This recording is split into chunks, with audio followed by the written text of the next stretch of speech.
ये बात आप जरूर स्वीकार करें कि सोते समय आपको बहुत सावधान रहना है। और प्रायः गलती सोते समय करते हैं उपासक की, कोई प्रपंच की बात याद करते हुए या मोबाइल देखते हुए या कोई गंदी चेष्टाओं का आपकी रात बेकार चली जाएगी। अगर गंदी चेष्टा हो गई तो सुबह भी बेकार हो जाएगी, दिन भी बेकार हो जाएगा, निरुत्साहित हो जाओगे। सोते समय आपको समय नहीं देना व्यर्थ चिंतन का। उसी समय विषय चिंतन होता है, उसी समय विषय भोग की आकांक्षा जागृत होती, उसी समय विषय देखने की इच्छा होती। मोबाइल है तो जिस समय आप अपनी शैया पर जाएं स्विच ऑफ कर दें।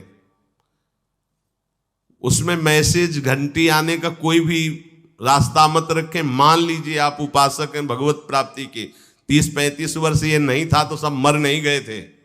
और बोले इमरजेंसी, जब इसकी 30-35 वर्ष से पहले इसकी कोई रचना नहीं थी, मुझे लगता है, क्योंकि 30-35 वर्ष में ही इसका विस्तार देखा है। नहीं तो कभी किसी के पास मोबाइल नहीं। कोई बड़े अधिकारी तो इतना बड़ा, वो इतना बड़ा वाला। वीडियो को लाइक करो और चैनल को सब्सक्राइब करो। धन्यवाद। मोबाइल तो हमें लगता है 30-35 वर्ष, तो फिर इमरजेंसी कैसे चलती थी?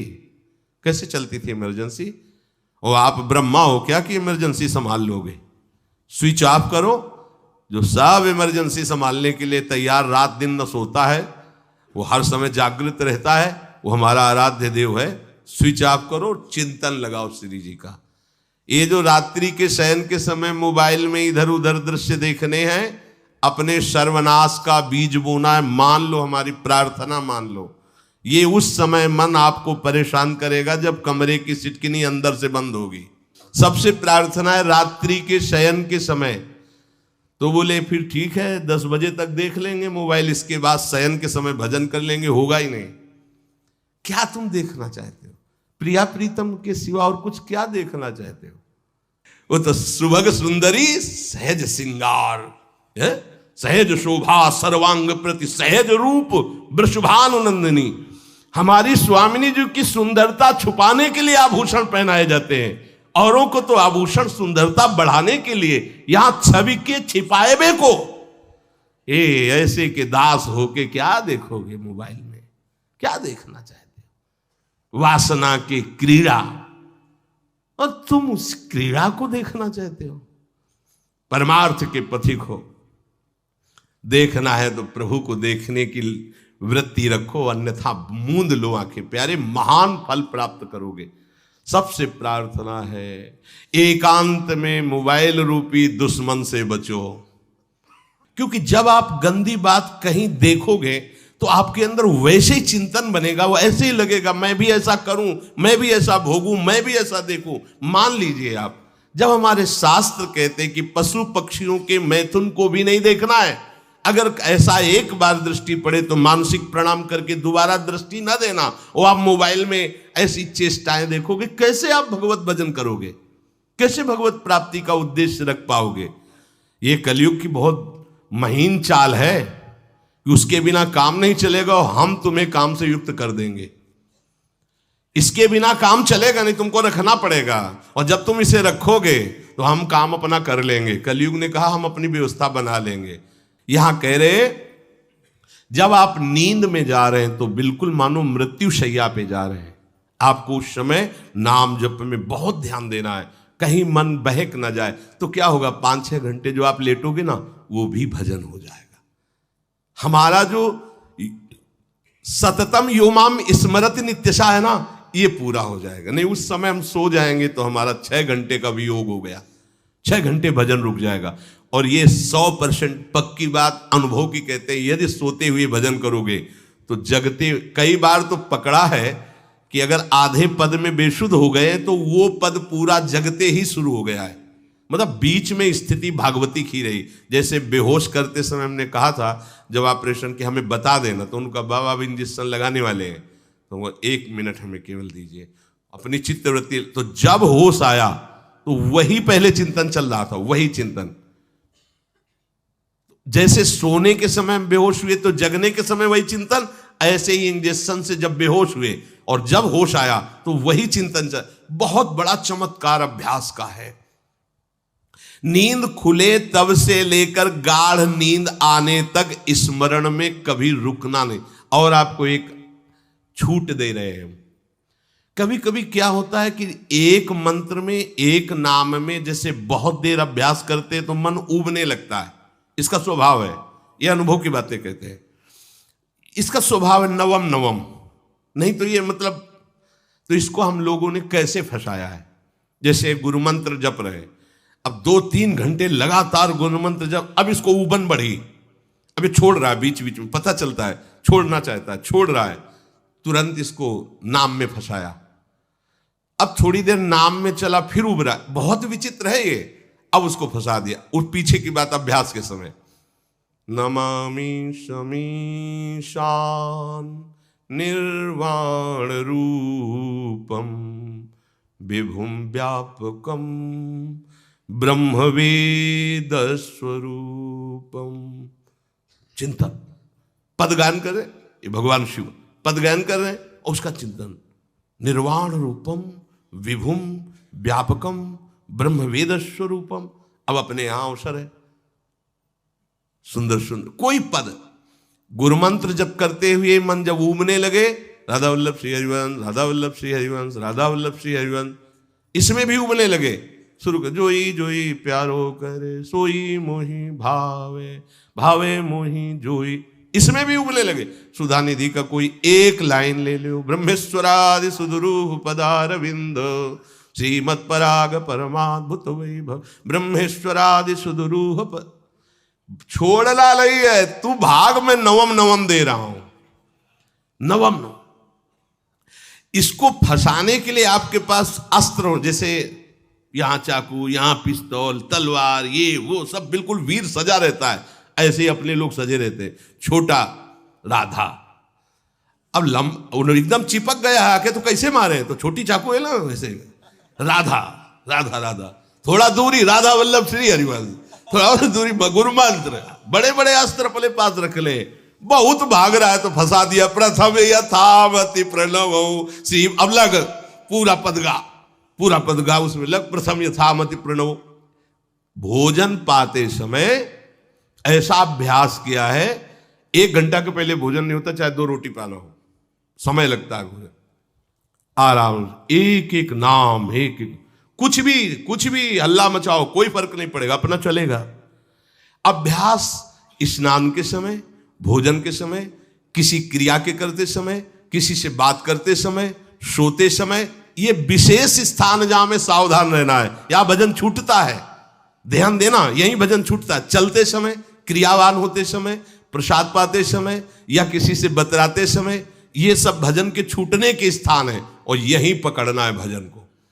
जब आपको बिल्कुल न लगे तो मानसिक सब बंद कर दो और गुनगुनाने लगो, जो धुनी आपको अच्छी लगे उसी में नाम, कोई नाम लेके, संसार का चिंतन न होने पावे, चाहे जो कुछ तुम जहां तुम्हारा मन आवे, गंगावरी गोदावरी, कुछ भी, भागवतिक चिंतन के सिवा संसार के चिंतन न होने पाए। पहले ऐसे अनन्य बनो, फिर बाद में अनन्यता आती, रसना कटो जो अनरट। हाँ भी विषय चिंतन कर रहे हैं, प्रपंच कर रहे हैं, बोले रसना कटो जो अनरटो, और नहीं बोल सकते, प्रपंच बोलेंगे बस, रसना कटो, ये शब्द वहां नहीं आते। पहले हम आपको छूट देते, भक्त चरित्र, भगवान की चरित्र, नाम, कीर्तन, मंत्र, जो भी चाहो, संसार का चिंतन मत होने देना, पहले ये पकड़ो, फिर आगे चल करके जब पवित्र हृदय होगा तब ये निष्ठा आती, रसना कटो जो अन रटो, निरखियन फुटो नयन। मान लो संसार का चिंतन नहीं करने देना है इसको, आप जैसे बने वैसे करो भागवतिक चिंतन, कोई नाम ले लो, कोई मंत्र ले लो, तुम्हें जो प्रिय लगे, हम छूट देते हैं। ये हम नहीं करें कि रसना कटो जो अन रटो, ये बाद की बात है, हमें पहले इसका संसार चिंतन रोकना है। कैसे छूटेगा, कैसे छूटेगा, हमें यह पकड़ना है, नहीं तो निष्ठा की बात। जो हरि नाम जगत त्रिशिरोमणि वंश बिना कब हूं, हरिवंश बोलेंगे नहीं, हरि बोलना नहीं है, हरि बोलना नहीं, क्योंकि जो हरिनाम जगत त्रिशिरोमणि वंश बिना, और हरिवंश बोलना नहीं है क्योंकि प्रपंच में रति। तो क्या करो, जो तुम्हें प्रिय लगे पहले उसे पकड़ो। ये हम अंदर की बात करें, प्रवचन की बात नहीं कह रहे। मन को फंसाना है हमें। राम कृष्ण हरि जहां लगे इसको लगा, पहले इसको फंसाओ, संसार का चिंतन न होने दे। गीता भागवत भक्त चरित्र कुछ भी कहीं भी इसे फंसाओ, पहले संसार का चिंतन न होने दो, फिर लाओ इसको घुमा के निकुंज वाटिका में। फिर तो भागेगा ही नहीं, फिर नहीं भागेगा। अब सीधे निकुंज वाटिका में किसी महाभाग्यशाली गुरु आश्रित का लगेगा, अन्यथा बहुत प्रपंची मन है। आप आश्रय इधर का लोगे, प्रपंच का चिंतन करोगे, बात बनेगी नहीं। चिंतन छोड़ना है हमें, जैसे बने तैसे संसार का चिंतन छूट जाए तो हम विजय को प्राप्त होंगे। ध्यान दीजिए, इस परमात्म तत्व को वही प्राप्त कर पाता है जिसका राग बीत गया है, खत्म हो गया है, वैराग्यवान। ज्यादा परिश्रम नहीं है वैराग्य में, विवेक नहीं होने के कारण हम वैराग्य नहीं धारण कर पाते। हम बाहरी बातों को वैराग्य ले लेते हैं, ऐसा कपड़ा बदल लेना या कपड़ा ना पहनना या लौकी का कमंडल, मिट्टी का पात्र, तो हम अपने को वैरागी। बात यहां नहीं रुकेगी। वैराग्य का इतना ही मतलब नहीं, ये भी एक बाह्य अंग है वैराग्य का, पर वैराग्य का सच्चा स्वरूप है वीतरागा। कहीं कुछ भी अच्छा नहीं लग रहा, कोई भी सुख आकर्षित नहीं कर रहा, लोक लोकांतर की प्रतिष्ठा, मान, सुख, ऐश्वर्य, व्यक्ति, कुछ अच्छा नहीं, राग खत्म हो गया। ऐसा उस अक्षर ब्रह्म को, अविनाशी तत्व को जान पाता है। जगते भयो फिरे बैरागी। जैसी हरिवंश प्रपंच बंच सब ये काल ब्याल को खायो। हालत यह है कि जैसे सांप ने मेढक को पकड़ रखा और मेढक सामने पतिंगा को, कीड़े को पकड़ना चाहता है। उसे यह पता नहीं कि मैं खुद किसी का कवल बन चुका हूं, वो एक झटके में मुझे अपने पेट में ले जाएगा। ऐसे ही हम सब हैं, काल के द्वारा ग्रसित है। काल ने हमें पकड़ रखा है, पर हम भोग भोगना चाहते हैं। हम नाना प्रकार की मान प्रतिष्ठा पाना चाहिए, ये पता नहीं एक झटके में हमारा अस्तित्व ही खत्म हो जाएगा। जिनके अंतःकरण में किसी भी व्यक्ति, वस्तु, स्थान, पद, प्रतिष्ठा का राग ही नहीं रह गया है, उसे कहते हैं वैराग्यवान। वीतरागाः, राग ही नहीं है। जिनका अंतःकरण निष्पाप निर्मल हो चुका है, जिनके हृदय में केवल भगवत प्राप्ति की उत्कट लालसा जागृत हो गई है, ऐसा साधन संपन्न उपासक परमात्म तत्व में प्रवेश पाता है। अध्यात्म मार्ग की ऊंचाई पर वो स्थित हो जाता है। यदि छंतु ब्रह्मचर्यम चरंती, जिनकी इच्छा एकमात्र भगवत प्राप्ति की है, यदि छंतो, तो उनको क्या करना होगा? ब्रह्मचर्यम चरंती, ब्रह्मचर्य का पालन करना होगा। प्रत्येक इंद्रियों का निर्विषय हो जाना वास्तविक ब्रह्मचर्य है। केवल जनेंद्रिय से ही ब्रह्मचर्य को नहीं लेते। हमारी प्रत्येक इंद्रिय भोगों से रहित होकर भगवत अनुराग में, नेत्र प्रभु को देखना चाहते हैं, त्वगेंद्री प्रभु को स्पर्श करना चाहती है, घ्राणेंद्री प्रभु के श्री अंग की गंध पाना चाहती है, श्रवणेंद्री प्रभु के वचन सुनना चाहती है। एक एक इंद्रिय अपने प्रभु में लग गई, अंतर्मुख हो गई, बाहर विषयों का त्याग हो गया। इसे ब्रह्मचर्य कहते हैं। पर प्रारंभिक ब्रह्मचर्य में जनेंद्रिय का ब्रह्मचर्य अत्यंत आवश्यक है। यदि जनेंद्रिय जन्य व्यभिचार दोष से युक्त है तो कदापि उसे भगवत प्राप्ति नहीं हो सकती। शुभ गति व्यभिचारी शुभ गति चाहे असंभव। और भगवत मार्ग में सबसे बड़ा दुश्मन यही व्यभिचार दोष है, काम। इसी से हमारा हृदय मलिन होता रहता है, अंधा बटे और पड़ा चबाए वाली दशा रहती। कहते हमें 50 वर्ष हो गए। अरे 50 जन्म हो जाए तुम व्यभिचार करो, गंदी बातें करो, गंदे चिंतन करो, सो समय व्यतीत कर, अनंत जन्म व्यतीत हो गए, भगवत प्राप्ति हुई क्या? 50 वर्ष से भगवत प्राप्ति हो जाएगी क्या? 5 मिनट काफी है भगवत प्राप्ति में, एक बार नाम काफी है। वो स्थिति तो लाओ।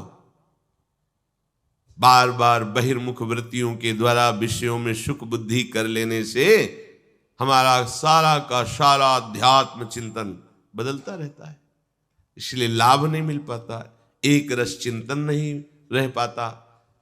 बार बार विक्षेपी विषय करते रहते हो, हम सहते रहते हैं और भोगते रहते हैं। एक बार तो हिम्मत करके उठो, अब लो नशानी अब ना नशई हो, एक बार तो दृढ़ बनो। बस मन के अनुकूल चलने की बात को तुम्हें रोकना होगा, तभी तुम्हारे अंदर यदि क्षण तो ऐसी इच्छा जागृत होगी। पक्का पक्का ऐसा ही है, जब हम किसी विषय के वेग को सहते हैं, विषय नहीं भोगते हैं, तो मन बहुत जलाता है। उस जलन में फिर एक ही बात होती है, बस भगवत प्राप्ति हो जाए, झंझट खत्म हो जाए। कब तक हम इसमें चलेंगे? एक बार भगवत, वो जलन हमको भगवत प्राप्ति की इच्छा प्रकट करती है। अपने लोग क्या करते हैं, जलन को मिटाने की कोशिश करने लगते हैं, तो भगवत प्राप्ति की इच्छा क्या, भोग प्राप्ति की तृष्णा जागृत हो जाती है। भोगे हुए भोगों को बार बार भोगने की इच्छा का नाम तृष्णा है। बाहर और भीतर से कोई सहयोगी नहीं, जल रहा है उपासक, तब रास्ता निकलता है भगवत प्राप्ति का, तब इच्छा प्रकट होती। अब नहीं, बहुत जल लिया, अब तो केवल प्रियाजू के समीप जाना है, अब तो प्रभु के सानिध्य में रहना है, नहीं इन भोगों की जलन में जलना है। पर यहां तक पहुंचने के लिए जलना होगा, तभी लिखा सहित सहित बाढ़ है भगति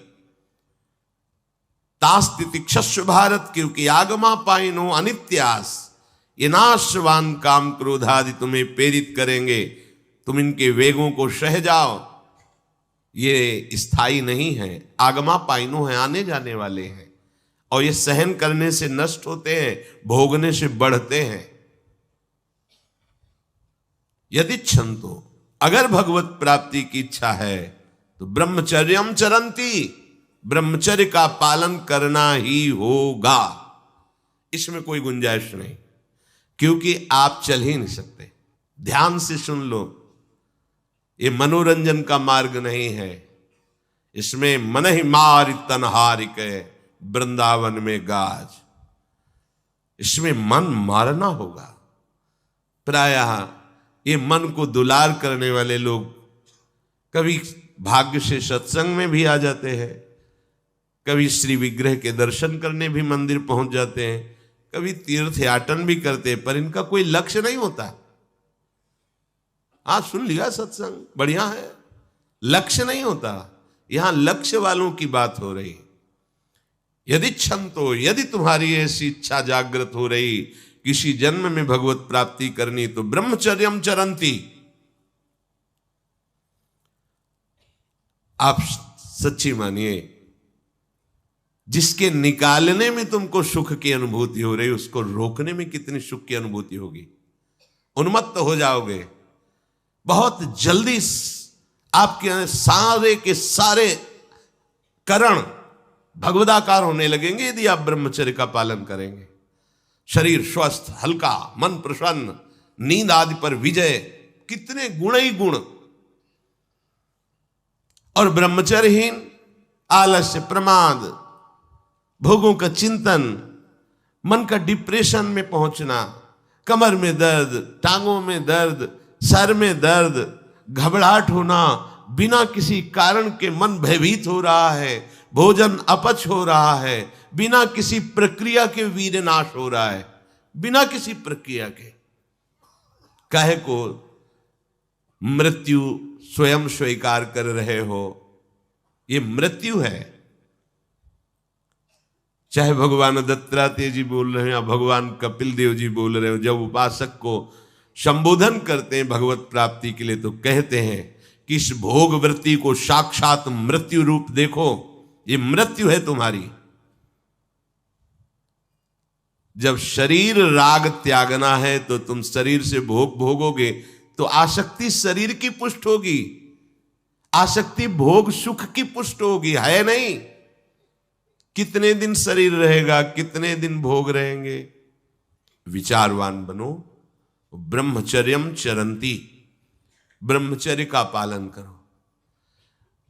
उपासक जो ब्रह्मचारी होता है उसका खिला हुआ चेहरा रहता है, जैसे कमल खिला हुआ, बिना किसी कारण के उसकी मुख मुद्रा में प्रसन्नता होती है। जो ब्रह्मचर्यहीन होता है बुझा हुआ चेहरा होता है, तेजहीन, बिना किसी कारण के वो शोकग्रस्त लगता है। बैठा है, आपको लग रहा है शांत है, लेकिन आप चेहरे को देखो, वो एक शोकग्रस्त है, कुम्हलाया हुआ चेहरा, अशांत चेहरा। मुख प्रसन्न, तन तेज विराजा, यह है ब्रह्मचर्यम चरंती, भगवत आराधन संपन्न उपासक का। जैसे आग में पैर रखते हुए कोई चले तो कैसे चलेगा, ऐसे ही ब्रह्मचारी की पहचान है।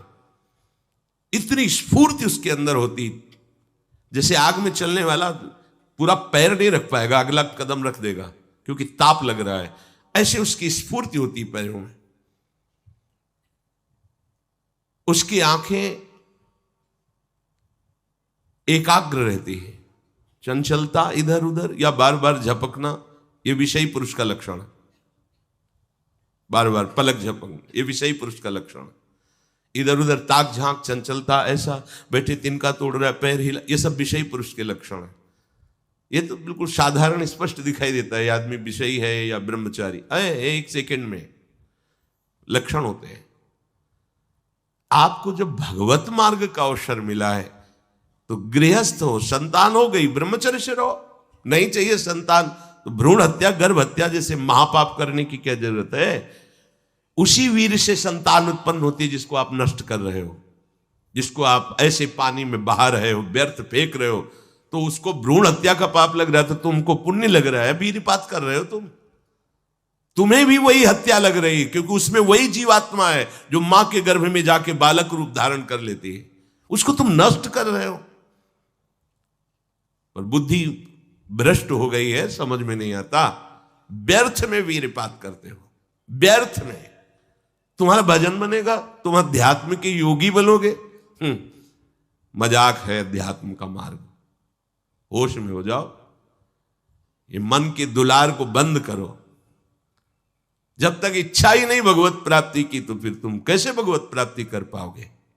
भगवत प्राप्ति की इच्छा कैसे होगी जब तुम्हारी इस तरह से निंदनीय वृत्तियां हैं। इंद्रियों को दुलार कर रहे हो, मन को दुलार कर रहे हो, भगवत प्राप्ति चाहते हो, आचरण